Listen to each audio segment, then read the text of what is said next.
সরাসরি কথা বলবো। আবির দত্ত আমাদের সঙ্গে রয়েছে। আবির, গতকাল 7 ঘন্টারও বেশি সময় জিজ্ঞাসাবাদ করা হয়েছে, এখনো প্রায় ঘন্টা দেড়েক হয়ে গিয়েছে জিজ্ঞাসাবাদের পর, এখনো পর্যন্ত কি কি জানতে পারলেন গোয়েন্দারা? দেখো, এখনো পর্যন্ত এই জিজ্ঞাসাবাদ প্রক্রিয়া চলছে এবং অন্যদিকে বিভিন্ন জায়গাতে অভিযান চালাচ্ছে সিবিআই এর টিম। ইতিমধ্যে দেখা যাচ্ছে সিবিআই আরও একটি দল, সেই দল ইতিমধ্যে এই তদন্তেই বিভিন্ন জায়গায়, আমরা যেমন দেখলাম যে সঞ্জয় যে বাড়িতে থাকতো বা যে আবাসনে, অর্থাৎ 4th ব্যাটালিয়নের যে আবাসন সেখানে যে থাকতো, সেখানে ইতিমধ্যে গিয়েছেন সিবিআই এর টিম। এখন ফের আরও একটি টিম, তারাও কিন্তু ইতিমধ্যে বেরোচ্ছেন।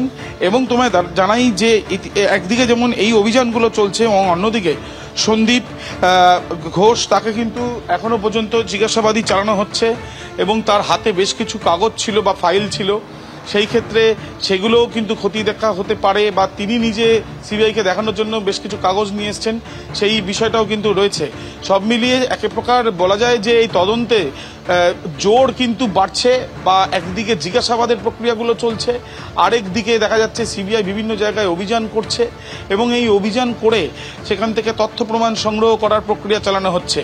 বা যে বয়ান ইতিমধ্যে পাওয়া গেছে বিভিন্ন জায়গা থেকে, সেই বয়ান খতিয়ে দেখেও কিন্তু সিবিআই এর আধিকারিকেরা বিভিন্ন জায়গায় যাচ্ছেন।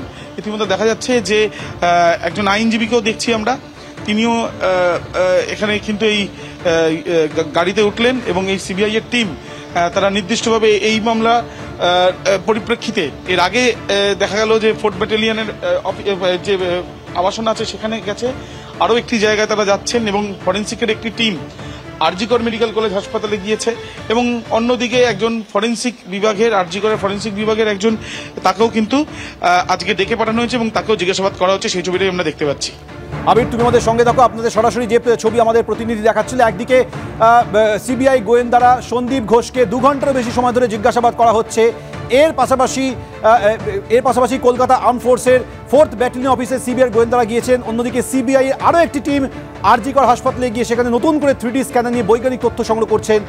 একই সঙ্গে আরও একটি টিম অন্য একটি জায়গায় যাচ্ছে বলে খবর পাওয়া যাচ্ছে। কিন্তু প্রশ্ন উঠছে যে কে প্রথম অধ্যক্ষকে জানিয়েছিলেন, অর্থাৎ একাধিক বিষয় সন্দীপ ঘোষের কাছে জানতে চেয়েছেন গোয়েন্দারা। তাকে প্রশ্ন করা হয় যে কি ঘটনা ঘটেছে বলে জানানো হয়। সন্দীপ ঘোষকে সিবিআই এর প্রশ্নবান, আরজিকর মেডিকেল কলেজ কাণ্ডে একাধিক প্রশ্ন সিবিআই গোয়েন্দারা ইতিমধ্যে তাকে রেখেছেন। কি পদক্ষেপ নিয়েছিলেন সন্দীপ ঘোষ, অর্থাৎ এই খবর যখন 9ই আগস্ট জানতে পারেন তখন কোনো পদক্ষেপ কি তিনি করেছিলেন? ঘটনাস্থলে গিয়ে তিনি কি দেখেছিলেন, অর্থাৎ যখন তিনি জানতে পারলেন যে একজন চিকিৎসকের দেহ পড়ে রয়েছে, সেখানে গিয়ে তিনি কি দেখেছিলেন? সেমিনার হলের পাশে সংস্কার করছিল কার নির্দেশে? তিনি কি নির্দেশ দিয়েছিলেন? সংস্কারের কাজে কিসের তাড়া ছিল? কেন এত দ্রুত ওই ঘটনার পর এই সংস্কার কাজ শুরু হলো, জানতে চেয়েছেন সিবিআই গোয়েন্দারা।